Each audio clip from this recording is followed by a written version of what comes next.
Hi everyone, thanks for joining me for Coffee and Card at Home. I'm going to share a couple of designs with you this morning using the new Share Sunshine PDF, which Stampin' Up have actually produced to raise funds for COVID-19 charities.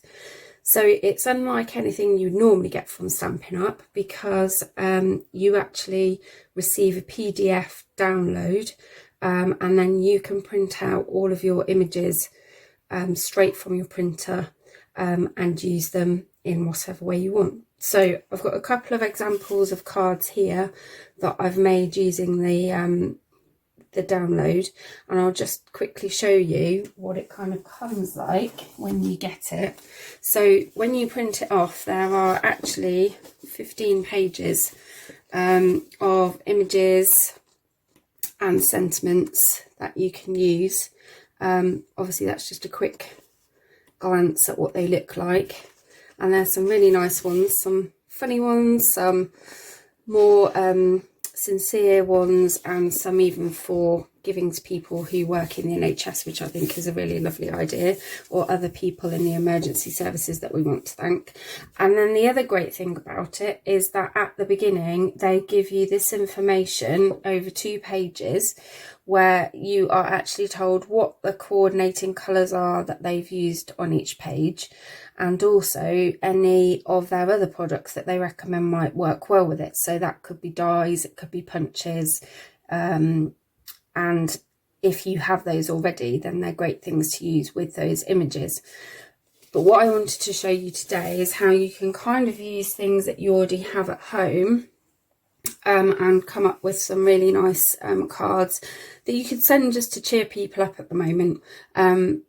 Obviously at the minute it is quite nice to receive something through the door. It just cheers everyone up. I've had a couple of cards recently and it's been really nice just that people are letting me know that they're thinking of me. So it's a nice thing to do. And there's actually even a birthday one in there. So if you know someone who's celebrating a birthday soon, then there's a nice sentiment in there that you can put on a birthday card. So we're going to start with this one first of all. It's Have Another Quarantini. It's like a normal martini, but you drink it at home alone. And this is a really simple card to make. So it's one of the images that comes like that. It does suggest on the list that there are things you could use to cut it out with, but I just decided to cut it out as it is. So I'll just put that to the side. I'm going to use one of the Whisper White note cards for this as my card blank. If you don't have these, then you could make your own just from Whisper White card and scoring in the middle. And the actual front of the card measures 12.6 by 8.9 centimetres. So you could cut up some of your own cards if you wanted to make it exactly the same size as mine. So I'll just pop that to the side for a minute. Then as my kind of layer, I'm using a piece of card cut out at 12.2 by 8.3 centimetres, and I'm using Calypso Coral. The reason I've chosen that one is because on the actual image I'm using, which this one's a bit different to the one I just showed you, it's printed in Old Olive and Calypso Coral. So I'm tying it in with that, and I'm also tying it in with what I'm going to colour my olives in with. So it's all about thinking about what coordinates, and that's the nice thing.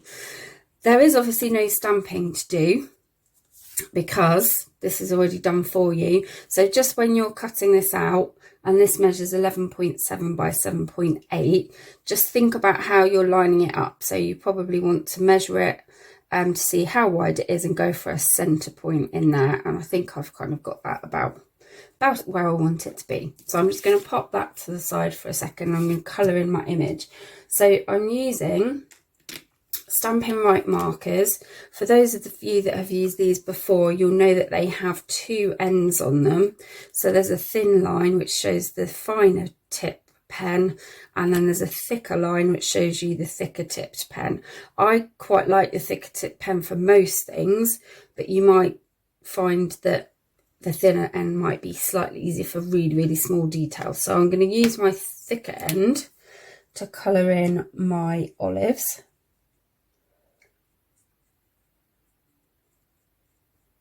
Thankfully there's not too much colouring in to do.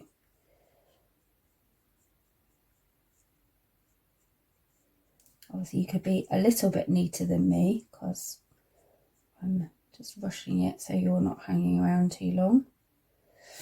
And then just for that centre bit, which I'm never quite sure what it is, so if anyone knows you could pop it in a comment at the bottom. I want to say pimento, but I think I might be wrong, so if you do know, it would be nice to let me know.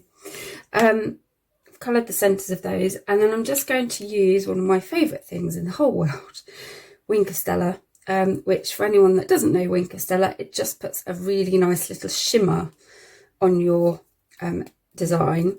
So I'm going to use it to go over the area which is the martini, so that it looks like we got something in our glass.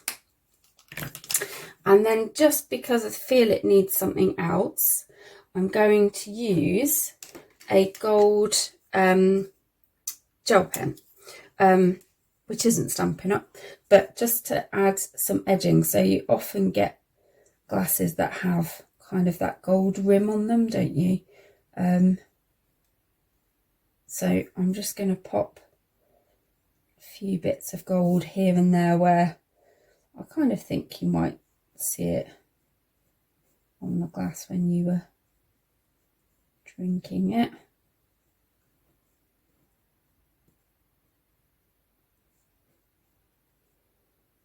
There we go, just makes it a little bit more interesting.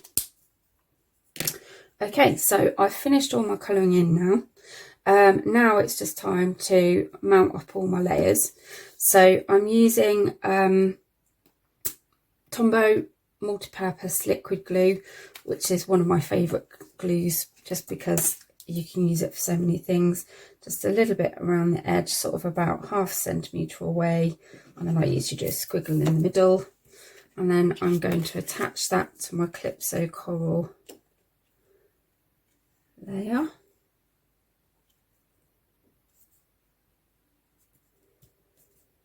And if you don't have the multi-purpose glue, you could use snail, which is another one that Stampin' Up do, which is nice and quick, or even if you really don't have anything else, you can find some other glue.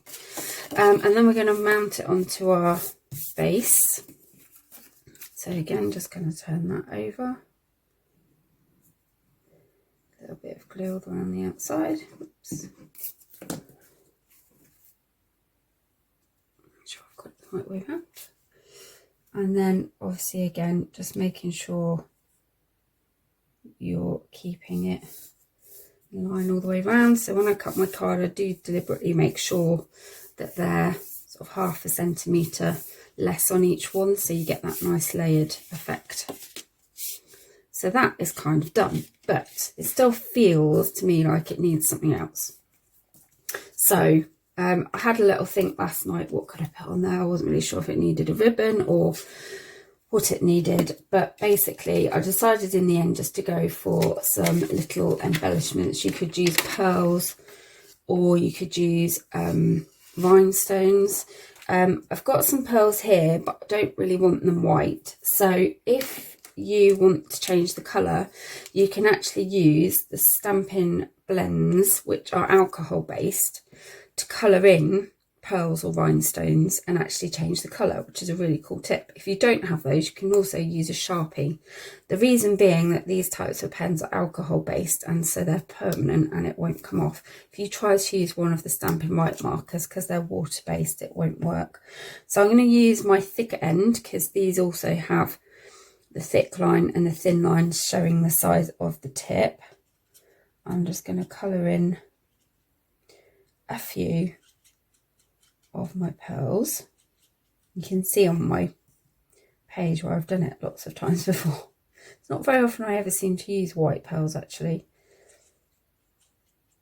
I tend to like them coloured. So I've gone for 5 because I'm sure any of you that know sort of much about interior design and things as well will know that they often recommend to group things in odd numbers. So 3s, 5s, that kind of idea. So often when I'm putting gems on, I will go for sort of 5 pearls, whatever.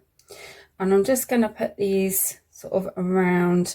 On my other card, I actually put them around near the having of the quarantini bit, just randomly. I might put some a bit lower this time.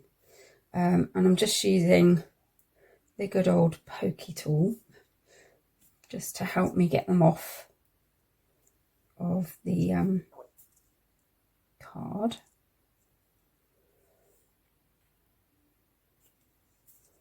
And just randomly, I don't know where to put that one.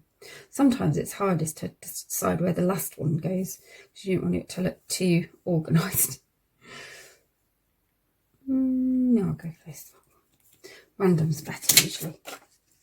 Okay, so that card is now finished.